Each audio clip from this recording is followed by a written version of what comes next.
Hi there, and welcome to Big Rock Audio. I'm Steve Metcalf. This is my studio, and this is the second episode of video on my YouTube channel. Um, Still getting the hang of the video editing thing a little bit here, so my apologies that it's not all flashy and fancy, but hopefully the content will work for you. I thought perhaps a good thing to do might be to have a little bit of fun with some mixing and talk a little bit about some tracking. So I laid down some improv, a little bit of a groove, some drums, bass, guitar, and keyboards, and thought we'd play around with it a little bit and have a discussion and just experiment. So we're not trying to win a Grammy here. Didn't spend an awful lot of time with setup, but just kind of going over some general concepts and ideas. And really, what I'd love to see is some comments and some questions about what we might like to cover specifically. If you're doing your own recordings for demo purposes or like pre production, or if you're trying to create a full production in your own studio, if there's something that I can offer to help from my knowledge base, I'm happy to do it. And that's a big part of what I'm trying to do here with the studio. So the setup I have here, I don't know if this is really ideal. Like I said, I'm still learning the video editing thing. It may be a little clunky. I'm going to have to, mute and unmute the microphone as we go because there's a little bit of feedback through the speakers in the room. But work with me, I'll work with you, and we'll have a little bit of fun. So I'm just going to open up my workstation here. And I think I'll just give you an overview. I've got a keyboard here you can see is highlighted, this Velvet 64. There's an electric guitar, a bass, there's my overheads. Now, the overhead microphones are the Rode NT5, and I have them positioned pretty much above the kit in an XY configuration. So the idea with XY is you have two microphones at a 90-degree angle to each other. You put the capsules or the pickups as close as you can without touching, and that gives you a stereo image. But it also the microphones are basically the same distance away from the snare and from the kick. So the idea there is that the sound arriving from the key components that you want centered to the sound, it's going to arrive at the same time. And when you start to bring other microphones in, you're not going to have phase issues where things sound weird or drop out. So we've got NT5s in an XY configuration up above the kit. And on overhead mics, depending on the type of mic you use, whether it's a large diaphragm or a small diaphragm condenser, whether it's above the kit, in front of the kit, there's different configurations, Glyn Johns, Bloomline configuration, spaced pair. They all have different advantages and disadvantages. And I just picked this because it's so easy and so fast to set up and so simple. I thought it would be a great thing to use for a demo. So that's our overhead channel. I've taken the time to make them both a group so that when I adjust the faders, as you can see here, they move in unison. And I've also put the left mic in the left channel and the right mic in the right channel. Now, you might be seeing this ducker bus everywhere up here. And what I did for this video, my solution for when I'm trying to talk and there's also music playing, is to just create a ducker. And what I've done is I put a compressor on a bus. I put all the channels through the bus. And when I start to talk, the compressor brings in some gain reduction and reduces the level so you can hear my voice. So we'll see how this works. So moving right along, I guess I'll cover the electric guitar since we opened that up. It's a pretty simple, my Fender Blues Junior amplifier, a Nighthawk guitar, and an SM57. Nothing weird or fancy there. The bass guitar is direct. I literally plugged a cable from the bass guitar into my Audient ASP 800. It's got a very nice direct input. Did the job. And then the snare drum is a single SM57. I'm going to go all the way over to kick drum here, and this is the EV RE320. And when I bring this up, you're going to hear it's a pretty thwacky sounding kick, not a lot of bottom end. And I did that on purpose because I have a sub kick right here. You can buy one for a few $100s. I think they're maybe $500, $600, $700. I haven't priced them in a while. Or you can buy a speaker, a Home Depot bucket, some screws, and a 1/4 inch jack, and you can make your own sub kick. And all you've got to do is hook it into a transformer so the voltage steps up, that your soundboard can see it, and whammo, you can collect some bass from your kick drum. So that's the setup that I've got here. And what I think I'm gonna do is we're just gonna kind of improvise a mix, have some fun with it, and in future videos, I might use this to play around and do some other stuff because this one's gonna be pretty basic. I'm not gonna get fancy, but there's some things that we could do, like for example, side chaining white noise off a snare drum or pink noise, depends what you want, um, or triggering. We could play with triggers. But this is going to focus based on just, what you can do with the raw sound from a microphone. And more importantly, something that I notice, and I was inclined to do this when I first started recording because I learned all about this stuff doing live sound. And when you're in live sound, what you do is you do the sound check and, oh yeah, give me a kick drum, and you get your level and you get your gain set. And then you reach for the equalizer and you start pulling out frequencies or maybe sometimes boosting them. You probably shouldn't do that, but it happens. And you go, oh, that kick drum sounds good. Let's move on to the snare. And you go all the way down all the instruments, equalizing your way along to make them all sound like they are, and you mix them together. And there's real good reasons to do that for live because you're also correcting for the room. You're dealing with feedback issues on stage, things like that. But in the recording environment, one thing to keep in mind is anything that you record, if it's going to make its way to a streaming platform, compact disc, LP, whatever you're going to do on the radio, the dynamics or the difference between the quietest and loudest sounds need to be brought together and compressed to a higher average level. And that function of performing compression has a pretty profound effect on the tone of what you captured. So when you're using an EQ, it does mess around with the timing of a sound. It can affect the timbrance. It can make a sound appear less real than if it wasn't EQ'd. So there's a lot of other things that you can reach for before you get to an equalizer. Different microphone, different placement of the microphone, different preamp configuration, compression. There's all kinds of things that you can go to first before you start reaching for an EQ that ultimately lend to a better sounding recording. So, and like I said, I'm not trying to win a Grammy with this one. This isn't, the best recording you're ever going to hear, but this is a good rundown on some basics, on balance, and creating space. So, without yapping too much more about it, let's just get into this and have a little bit of fun.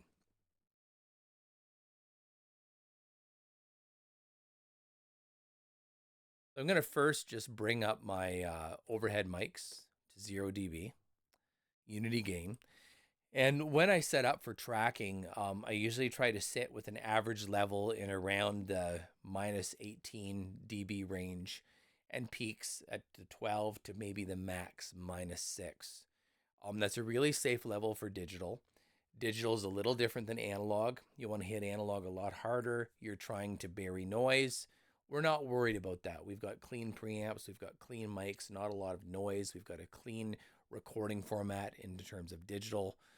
And when you gain stage things consistently, they almost mix themselves, like you've got a consistent level across the board, and we're going to find that out as we go.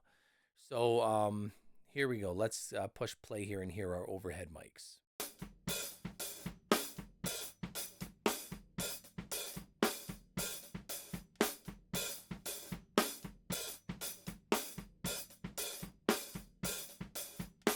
All right, so the next thing I'm going to do here is I'm going to bring in the snare drum, and then we're going to check it for phase. What I'm going to do is this phase button here that I can just click on green there. I'm going to turn it on and off and listen to what the snare drum sounds like with the overheads.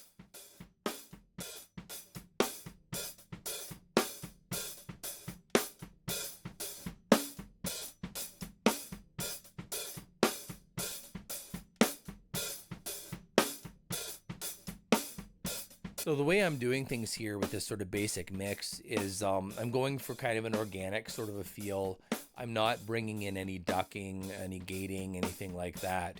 So when I listen to the snare in phase or out of phase, which green is the phase flipped, what I hear is I hear a little bit more fatness in everything, the kick drum and the snare drum, and I kind of like that. So for the time being, I'm going to keep it, but I'll just let you listen to the difference again on that.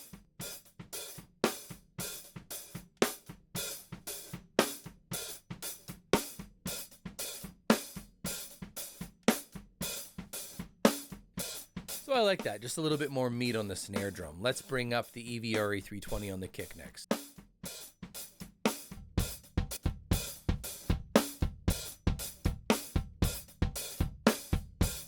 So not a very great kick sound on its own. So let's bring up the sub kick and see what happens.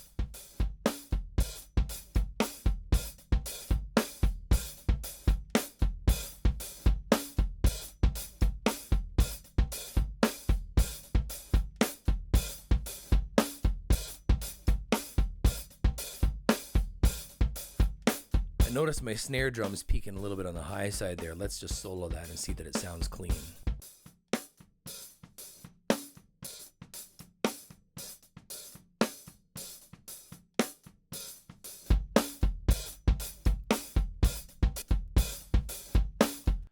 Sounds relatively clean on the snare drum there. There is a little bit of saturation. I think I used the Audient. I have two preamps that I use mostly, and one of them is from Audient, the other is from SSL, and they both have options for saturation. And saturation is a good thing to use sometimes on the snare. It gives it a little bit of bite and a little bit of cut. So if we're hearing a little bit of that when you're listening to this, that was intentional. The sound is pretty clean. Let's move on here and go to the bass.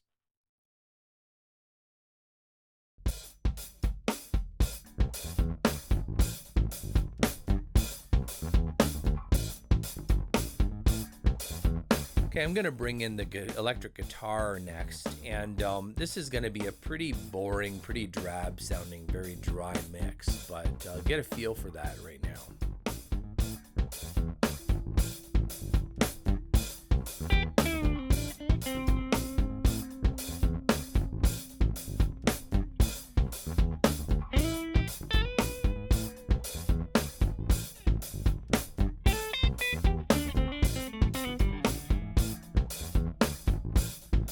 Okay, so now I'm going to bring in some keyboards, and I brought the keys in here because I thought they'd add some nice three-dimensional space to the sound. So let's see what we get.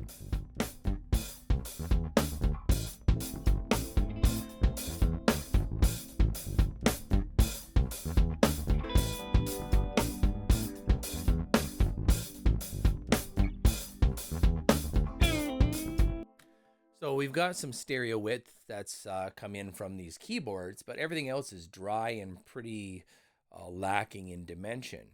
So the trick we're going to have now is how can we quickly and easily make everything kind of make sense sonically.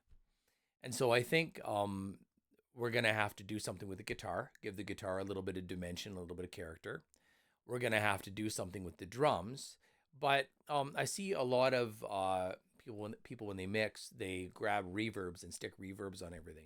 And reverbs are very soft sounds. They kind of smear things out.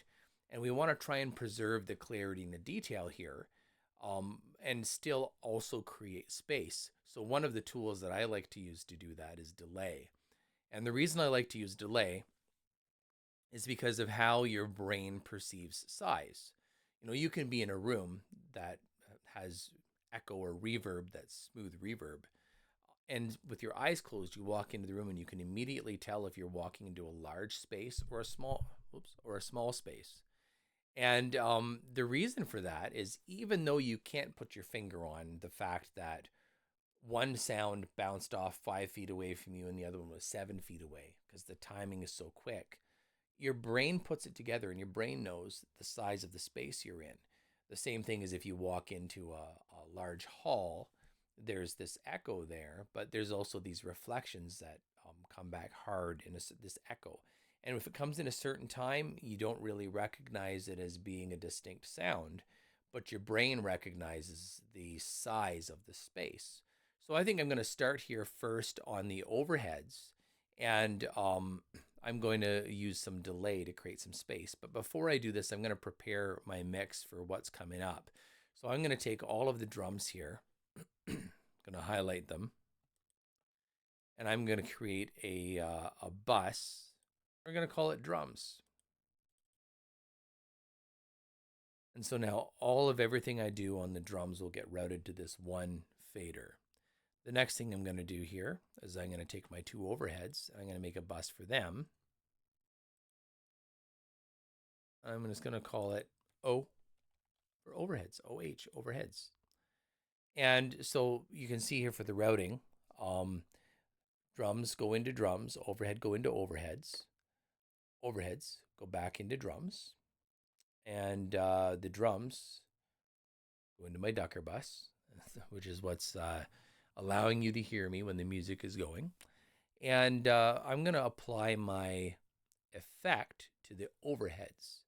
So what I'm going to do here, I have to mute the mic when I do this, or the echo comes through the speakers. And I want you to hear a clear sound. So I'm going to mute the microphone. I'm going to bring up a delay. You won't be able to see the delay in the window, but I'm going to bring up the delay. And the process here is, I first like to hear what the delay is. What is the sound character of the delay? Is it clean? Is there bass? Is there treble that needs to be removed? What's the length of the delay? And most of the time when you're doing an effect, you don't want it to be something that somebody puts their finger on and says, hey, do you hear the delay on those drums? You just want it to be a part of the sound that makes it feel larger. So being subtle is kind of important. So I'm going to do this now, put the music on, and we're just going to play around with it a little bit.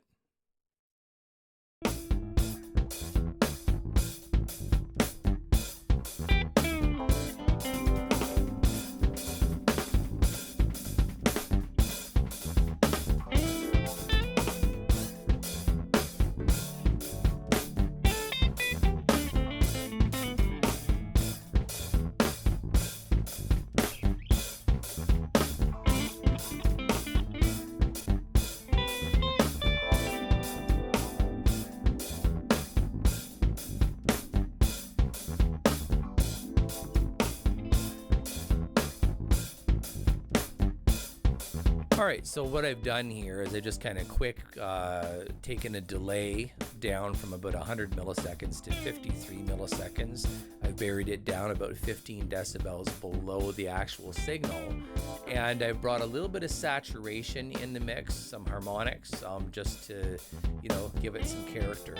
And I've created a cutoff for the lows so that we're really not acting on anything below the low mid-range, and some cutoffs on the highs so that the echo of the drums doesn't cut into the clarity so much.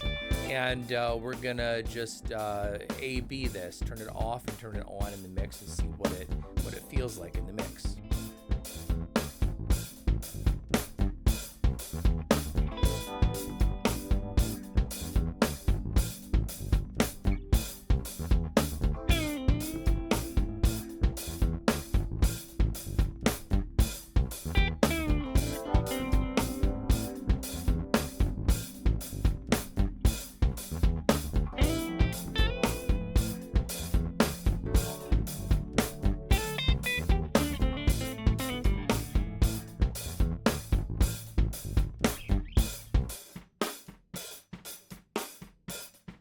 All right, so I'm just gonna solo this right now and hear it on the drums on their own.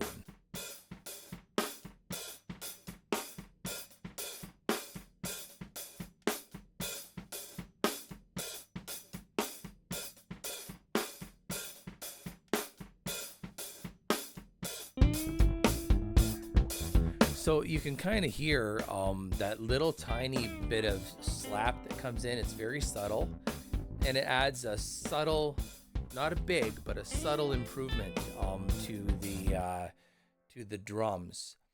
And you don't want to try and in every effect you do make this big improvement. You're looking at sort of an accumulation of a bunch of teeny steps that work their way into a larger step.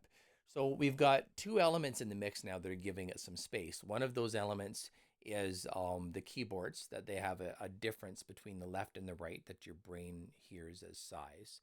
And now we've brought in a little bit of a delay onto the drums. It's subtle. It's not enough to decrease the clarity, but it does open them up a little bit.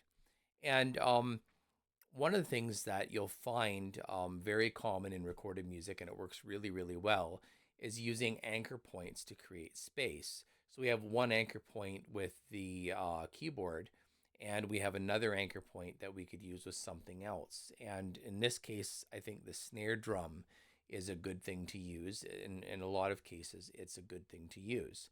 And so we're going to construct a reverb for the snare. And when you look at reverb controls, you're going to see a control called pre-delay. You've heard me talk in the last video, and maybe a little bit in this one, I can't remember. I'm improvising here. But you've heard me talk about the certain window of time when your brain just lumps all the sounds together. And that's in the neighborhood around 20 to 30 milliseconds. Okay? So when you're looking at pre-delay on a reverb, it's a number in milliseconds that you can go as far up as you want. Now, this delay that we put in on the snare is about 53 milliseconds. And you may have noticed when I soloed that and turned the delay on and off, that there was an audible, almost like an echo that was just there. So that kind of gives you an idea as to, the threshold when your brain starts to separate and identify different sounds. So we're going to put a reverb on the snare drum. We're going to create some space, and we're going to blend that reverb into the other sounds so it fits. But we're going to use the pre-delay to delay the onset of the reverb so that the snare has time to be clean and clear and heard in the mix, and the reverb picks up in a way that makes sense. So in order to structure this, what I'm going to do is I'm going to create an effects channel that I can just route things to. And we're going to call this effects channel plate verb. And for the purposes of this video, I'm going to use the UAD, Universal Audio Pure Plate Reverb. It's really simple. The controls on it are so simple, and it makes for a nice, fast reverb. So I'm just going to bring up, you can't see these windows. I haven't figured out how to record the sub windows in this program yet. Please, if you want to lay a comment and let me know a good resource, I'm happy to look at it. But this is what I've got to work with. So right now, I'm putting the low cut at 180 hertz. I know I don't want a lot of low end rumble coming from the reverb. I want a clean reverb. I want this to be a clean sound. And I'm going to roll the bass off a little bit as well. I'm going to run the pre-delay up to 50 milliseconds to start. And when we start, when we bring this reverb in, it's going to be awful. It's going to be huge. It's going to be loud. And that's okay. We're going to fix it. I'm just starting with the preset that comes on this thing. Is about 3 seconds of reverb time. It's totally ridiculous for this application. But what we're going to do is we're going to hear it. I'm going to run the pre-delay steadily until you can really hear the difference between the snare hit and the pre-delay. I'm going to bring it back in, and we'll blend it down, and we'll try to get it into a spot in the mix that makes sense, that it sounds believable, that it could be part of the space where, my mythical band is recording. So I'm going to get on that right now. I'm going to add this as a send to the snare drum first.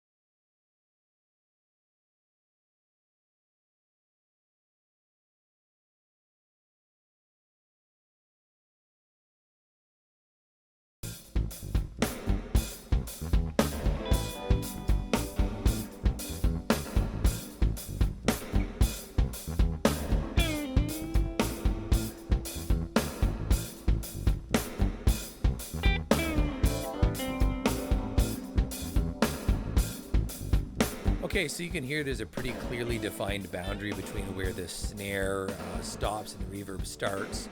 So let's try and blend it in a little bit.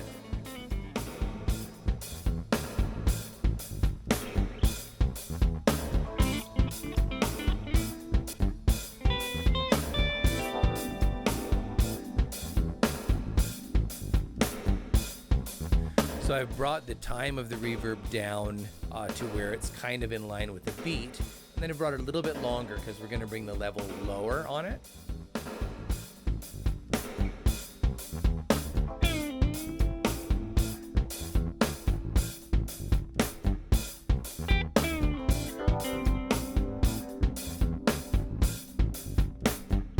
All right, so let's A/B this. Let's have a listen to this with the reverb in and with the reverb out.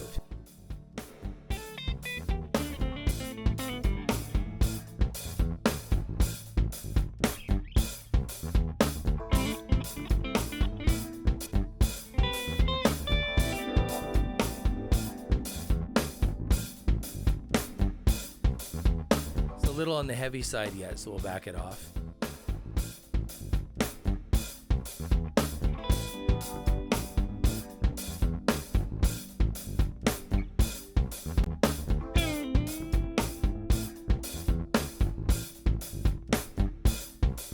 All right, I'm going to go with that for now.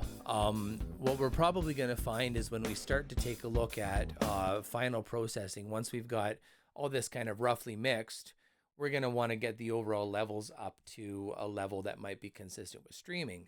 So in order to do that, there's going to be some compression and limiting and whatnot that's involved. And that's also going to bring some of that up. So I'm going to leave it there for now. We're going to see how we do, and we'll move on to the next thing, which I think is we've got to make the guitar kind of fit in this space now. So let's take a look at that.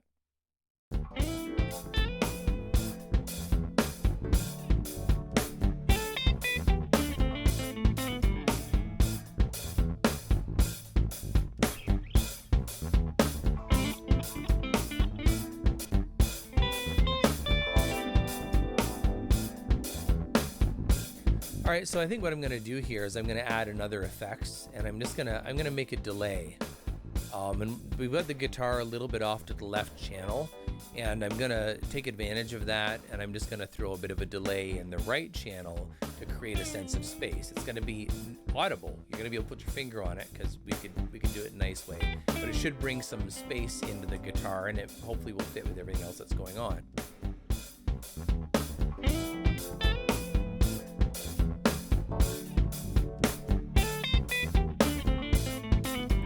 One plugin that I really like is Echo Boy Jr. from Sound Toys. It's not really heavy on processing, and it sounds pretty good.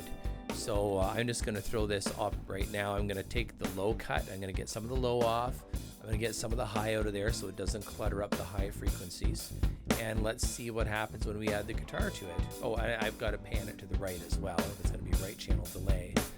So we've got the guitar is 32 pan left. Let's try maybe about 40 pan right on the delay and see what happens when we bring it in.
Well, I'm not going to spend all day on it. This is sort of a quick, fun exercise, but that's not terrible bad. Let's keep going.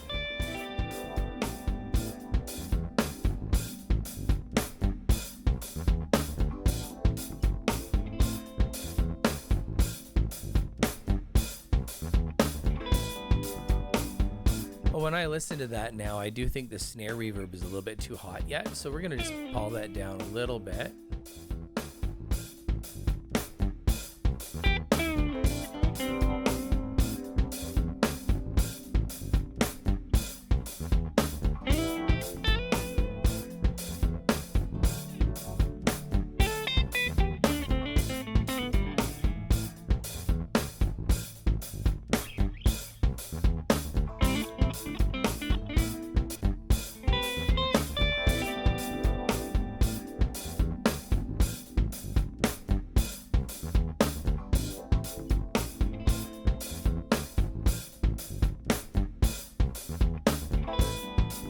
All right, so I turned that down a little bit, and it was almost too far down, and I brought a little bit of the treble reverb part back in that UAD, and I'm okay with that right now.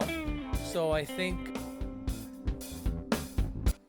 what we're gonna do is we'll take a look at how might we put this through sort of a pseudo mastering chain.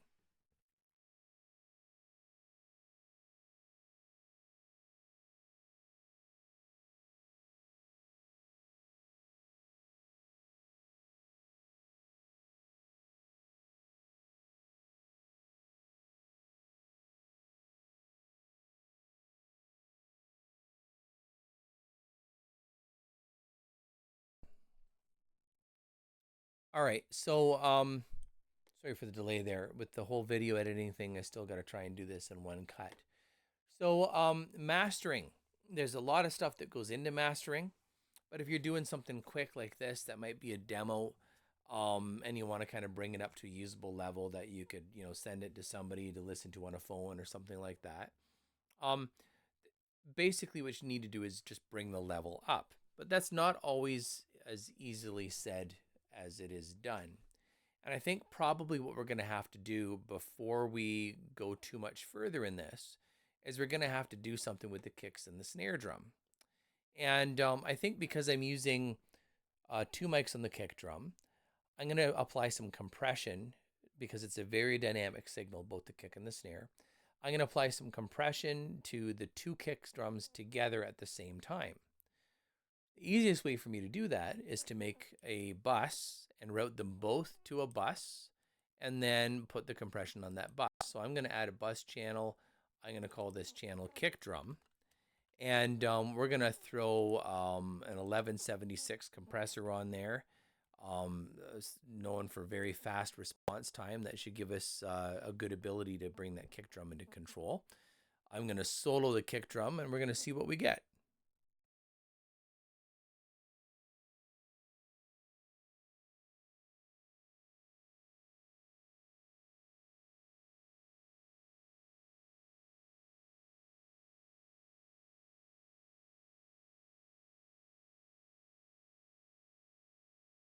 I know why it's not working is because if you look over here on the left, the kick drums are both still assigned to drums. I need them to be assigned to kick first, and the kick needs to go into the drums.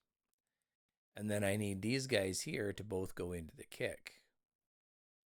I am not sure what button I pushed that didn't make that do what it was supposed to, but there we go. There we go. Now they solo. So let's see what we get.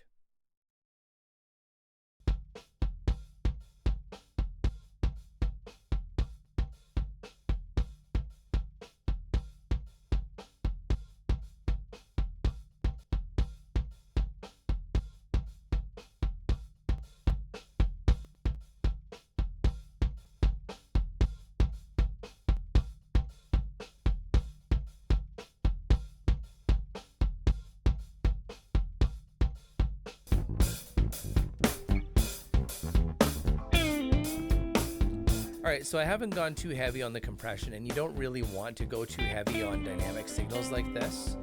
So I'm just using a 4-to-1 compression. I've got the attack set full high. That's at number 7 on this plugin. This is the UAD 1176 FET compressor plugin. And I've got the release set up at about 6. So it's a fairly quick release. And I've just kind of timed that release when I watch the VU meter so that it kind of makes sense with what the kick drum is doing. And then I volume matched them. So that's bringing the dynamics down a little bit. Let's see what we can do with the snare.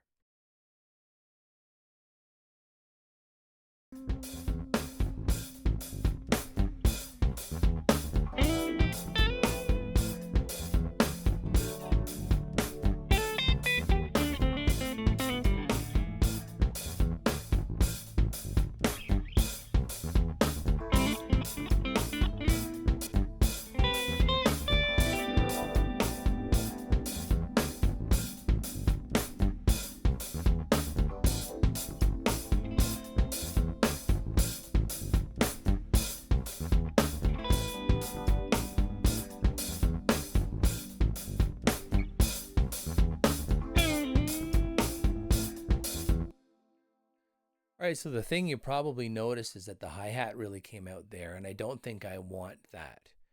So what I'm going to do is I'm going to bring in a low-pass filter.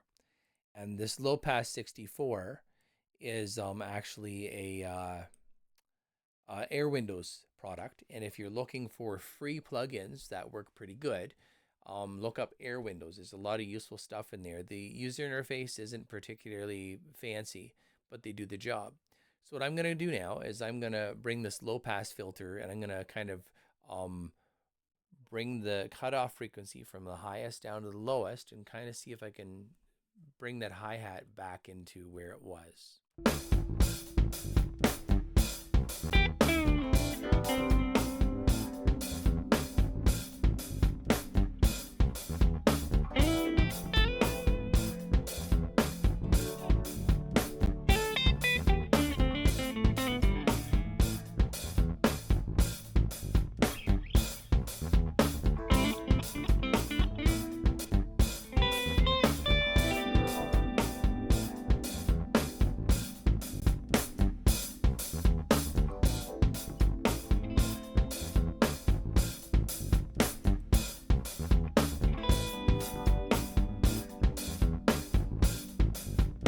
I left my mic on in the room, so if that sounded weird on your end, I'm just going to play this back quick here.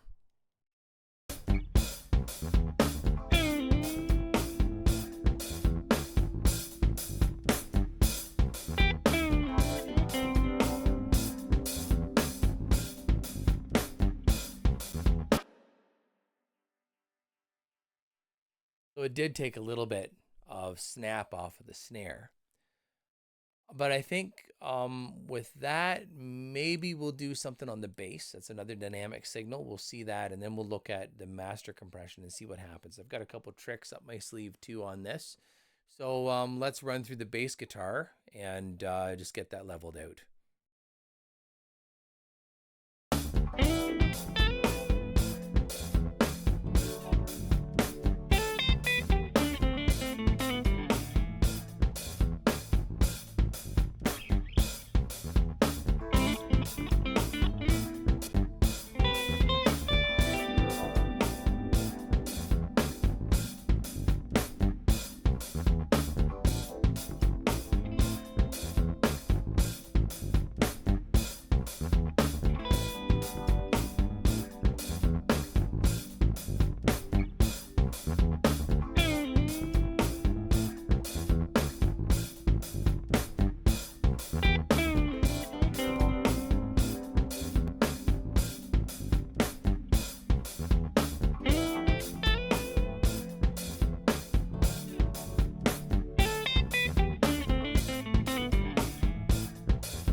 Okay, so we haven't really messed with the sound of the bass too terrible much, but we have brought some of the dynamics into play. So we're going to head over to our main mix, and I've had this compressor, SSL bus compressor on from the get-go, just to keep the overall levels up a little bit. And a lot of engineers mix into bus compression anyways, but this is really mild, 1.5 to 1 ratio. Yeah, I'm sitting at not quite 2 dB of gain reduction, so this is really, really mild. But I'm going to tweak this a little bit and see what we get here.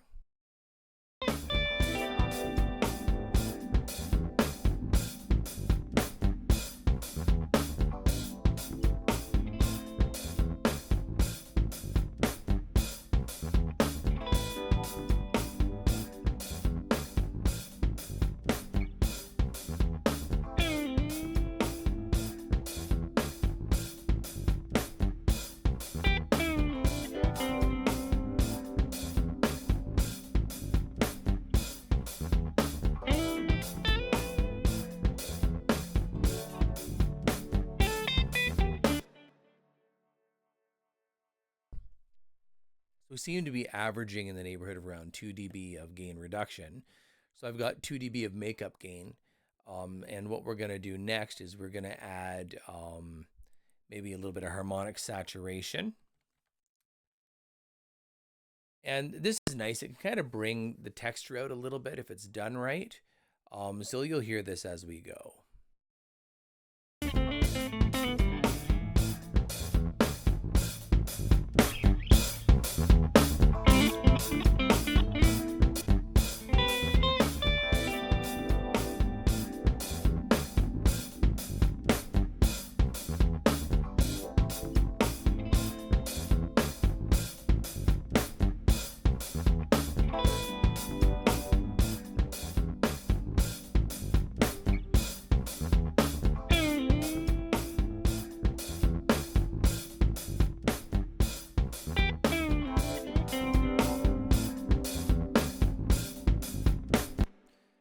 So again, this is kind of a subtle change.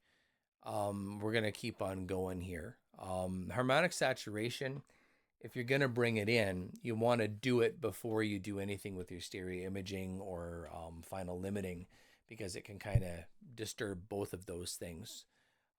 So the next thing I'm gonna do here is I'm gonna bring in the stereo image tool and another SSL. I gotta say, I like the SSL stuff.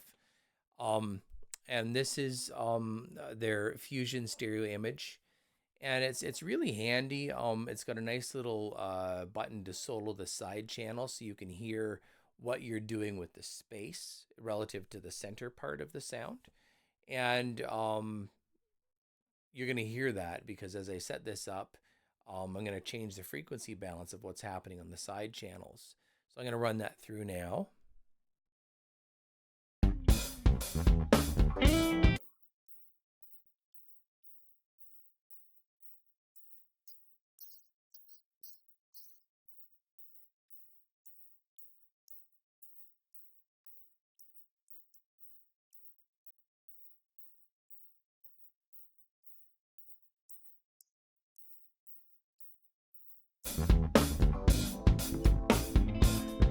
All right, so that's in, and now we're going to bypass this. We'll bring it in again in a second.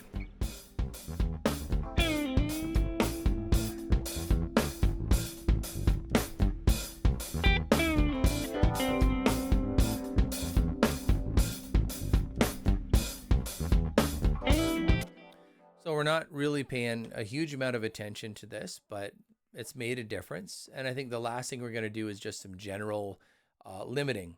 But now we got to find out how much limiting do we want. And you probably want to sit somewhere for something like this around minus 16 dB, dBFS. And so I'm going to bring up the SSL Meter Pro plugin on the screen, and it's going to tell me what my level is, and I'm going to get a reading on that right now. And I'm not going to spend a lot of time on it because, again, this is kind of a rough, quick thing, and it's all pretty much the same. So a few seconds of this ought to give me a rough idea where I'm at and how much gain I need to boost to get to my goal.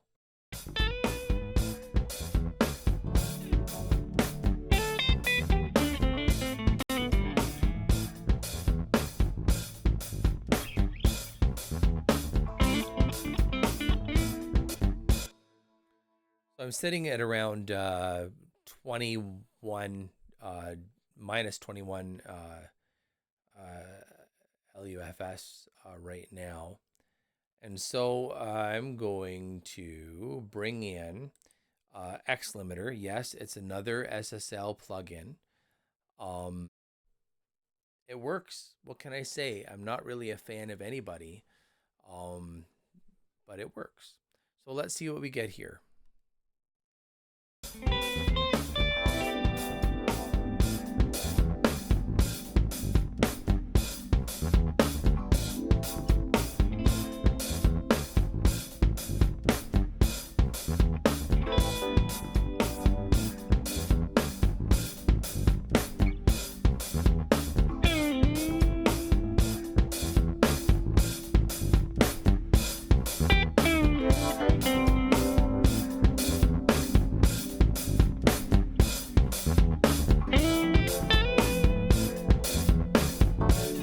And I don't know if you noticed it or not, but the snare really, that reverb really came through. And with that on and that gain reduction, because my voice is coming through the speakers, it's actually echoing through a lot more. Turn that off for a minute. I'm going to drop the send level on the plate reverb down, say 3 dB ish. All right, see this again.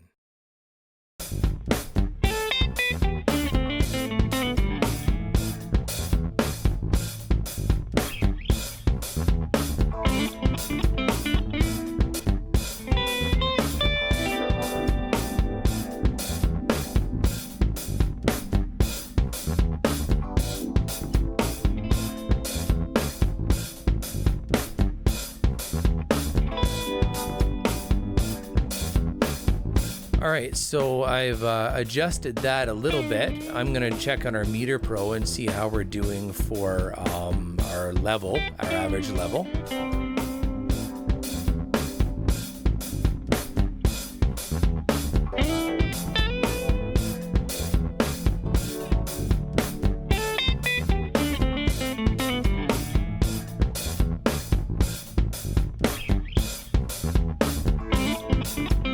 Looks like we still got a little bit of wage to go, about another dB or so. So let's see if we can push this here.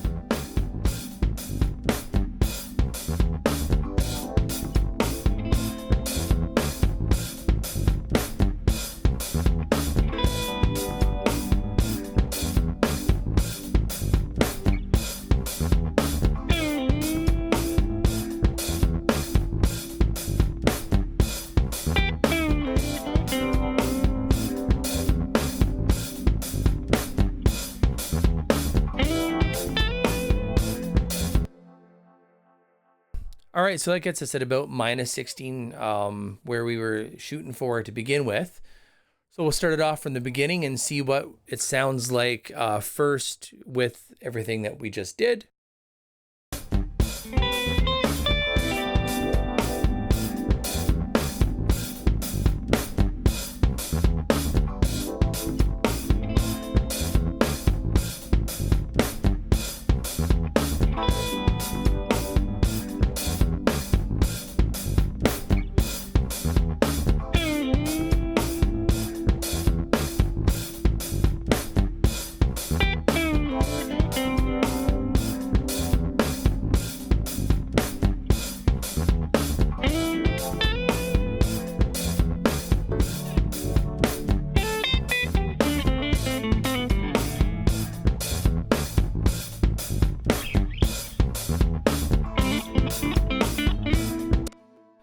All right, and so now what we're going to do is we're going to take off everything except for that bus processor that was on initially.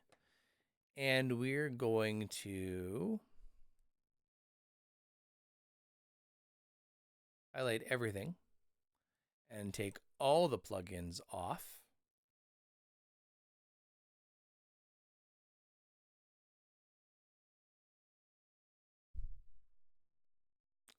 And listen to it dry.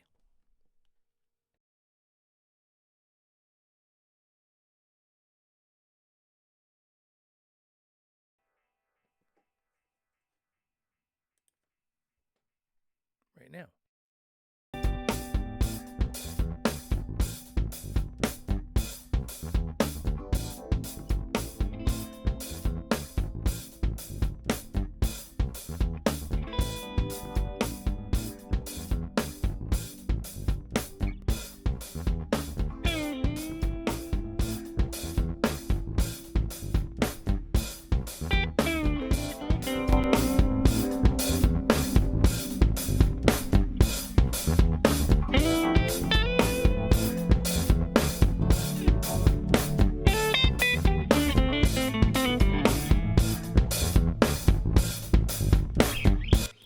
All right, a couple final quick checks that we can do here is we can take a look at mono compatibility.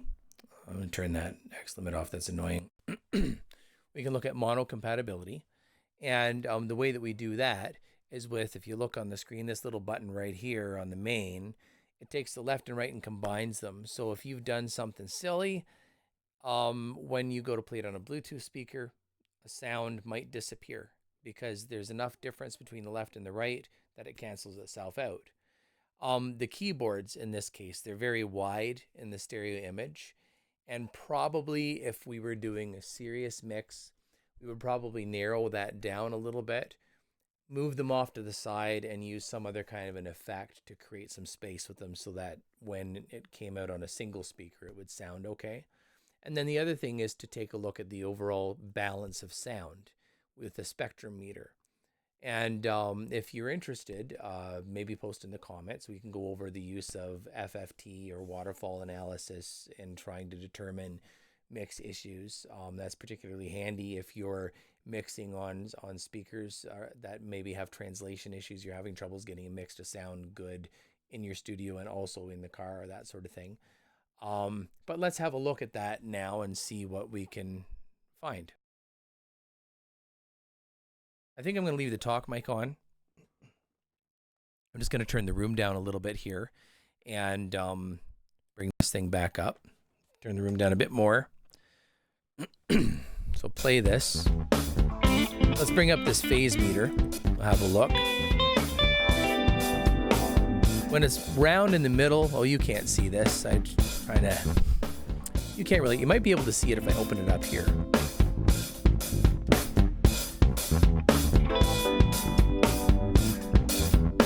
Yeah, you can see that. I had to check on the other app. So the straight up and down that I'm following with the mouse, this is mono. So it's just the equal amount of sound in the left and right channels. When you see it starting to spread off to the left and to the right and get round, this is the stereo image part coming out. And you see this little bar that moves off to the right.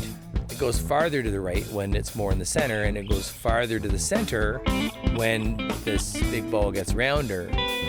This is a corralometer, and it gives you an idea. Like if you start to get left of center with this blue bar, you're getting into territory where you're going to start to lose a lot of information when it sums to mono. So I'm going to hit the mono button right now.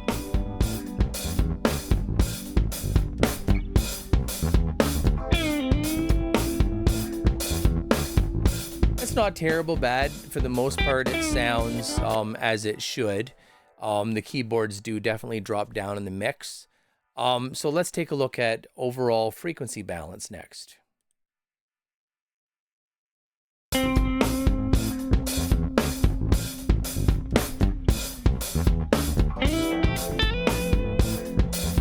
You're going to notice here this line. And you'll notice how the sound that's coming out on the meter on the lower right there compares to that line.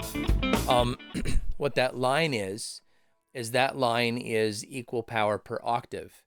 And the idea is that pink noise, for example, is equal power per octave. And when you listen to it, you kind of can hear everything. That's how it works. Tracy Chapman's Fast Car, I think, they did a write-up on it. And the sonic profile of that song is almost exactly like pink noise. So it's kind of an engineering curiosity, I suppose. But in any case, the line that goes down on the screen there indicates essentially the same type of profile as pink noise. So if you want to verify if your recording has a reasonable balance, there's fine elements to this, listening, right? But if you want to just get an idea that the overall balance is kind of okay, if it comes along where that line is, then it's probably not too terrible bad. And if I push play here, it fits pretty well on that line. It's a little bit heavier on the bottom end, and you know, it sounds like it is. That might suit. I might be able to bring the kick drum down a little bit maybe, and we can just have some fun here. Let's just do that, bring it down a couple of dB, and then see what happens now. Maybe the bass guitar down a little bit.